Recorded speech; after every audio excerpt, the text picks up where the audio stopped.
So, good afternoon. This is Rob Arlett here in Delaware. This is, what's today's date? Today is 26. Today is October 26th. We are just 8 days from the presidential election here in our country. And I am here sitting in Delaware, as I said earlier, and I was asked here by a person we have just met. We actually got a phone call last Friday asking for me to come on by and have a conversation because there was a story that you wanted to share. Full disclosure, I am the president's state chairman here in Delaware, and we are also joined by a friend of mine who is Sam Chick. He is a citizen's watchdog, if you would.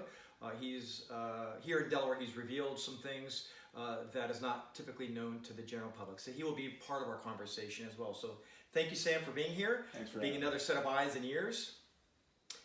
So let's get right to it. So if you would, and I'm not going to share your name because you've asked at this point in time not to.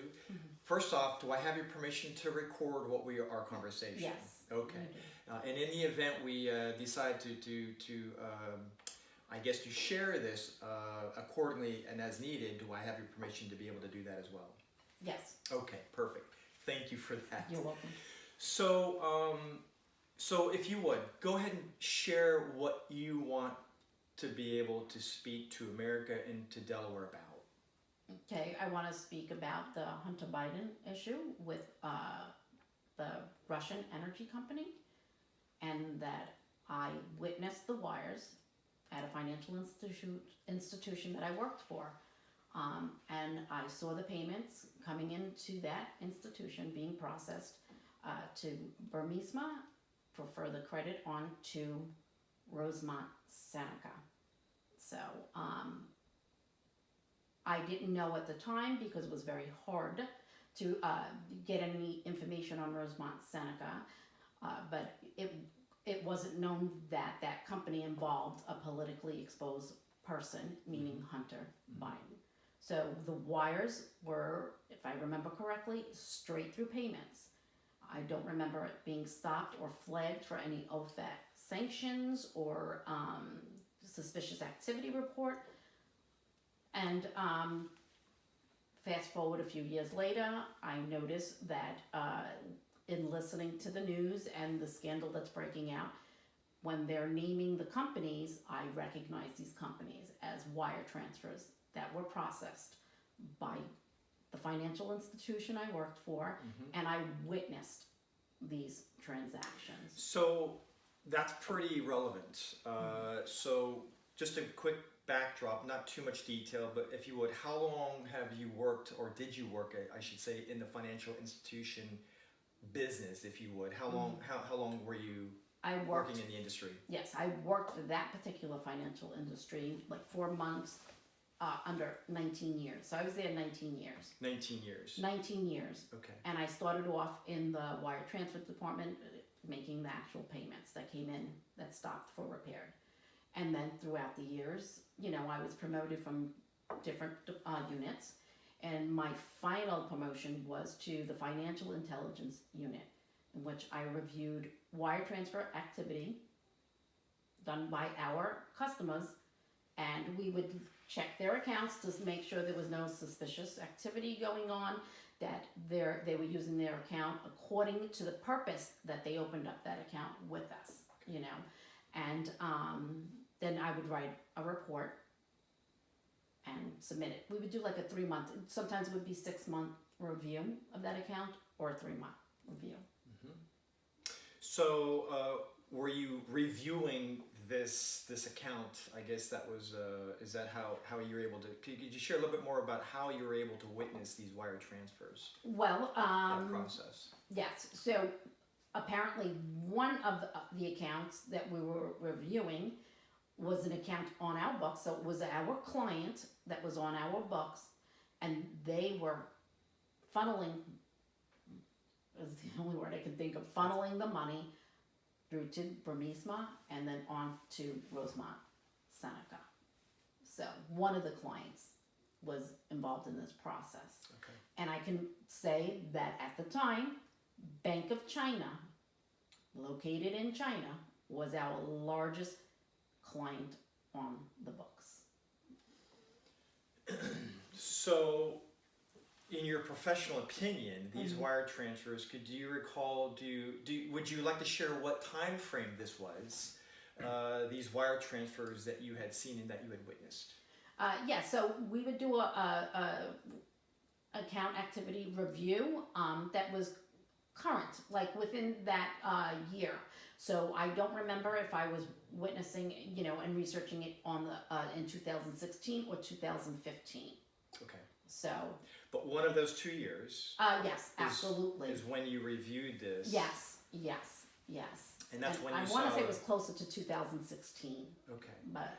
So just again to reaffirm what is being said here, is that you witnessed the wire transfers from Burisma to a company that we now know that Hunter Biden is affiliated with. Absolutely. That we now know. Absolutely. And this was being done while Joe Biden was the sitting vice president of the United States. Correct? Absolutely. I think that's what's relevant, because what we now know is that this is not a Russian hoax. No. This is not a Russian effort to maybe help anybody, right? Be it Democrats, be it Republicans. Well, put it in Joe Biden's words, it's a smear campaign. It is not. This is not a smear. So what Absolutely do you think not. this is in your mind? Money laundering. Absolutely. It's money laundering what they did. Now that I'm aware of who was involved in these wire transfers, I can tell you it was money laundering.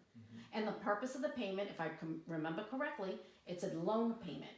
And I remember speaking to my manager and saying, why is a Ukrainian energy company paying off a loan to an LLC in Delaware? Like, it didn't make sense.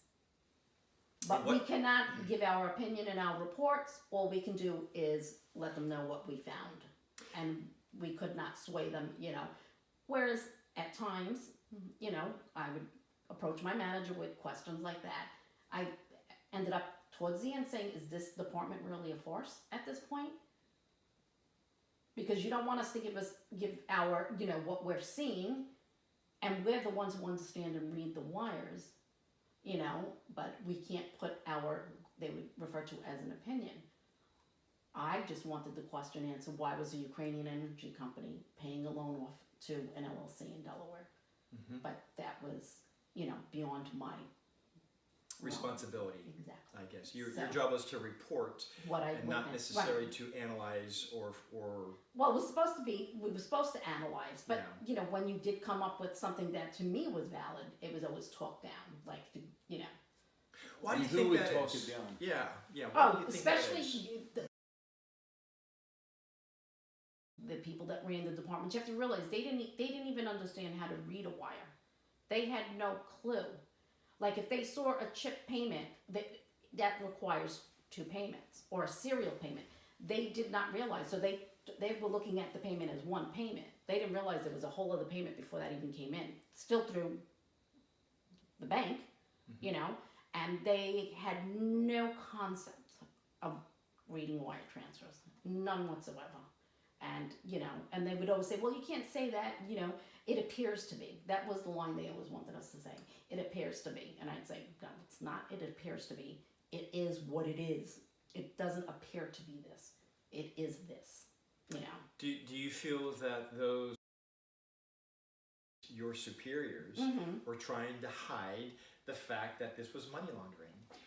Do you think that they were trying to cover for what we now know to be Hunter Biden's company, and obviously the son of the sitting vice president of the United States? I don't know if they were trying to cover. I think they were trying to cover the bank, maybe in addition to the vice president of the United. I believe they knew way more than they let on. I truly, but like I said, they closed down the department in 2016.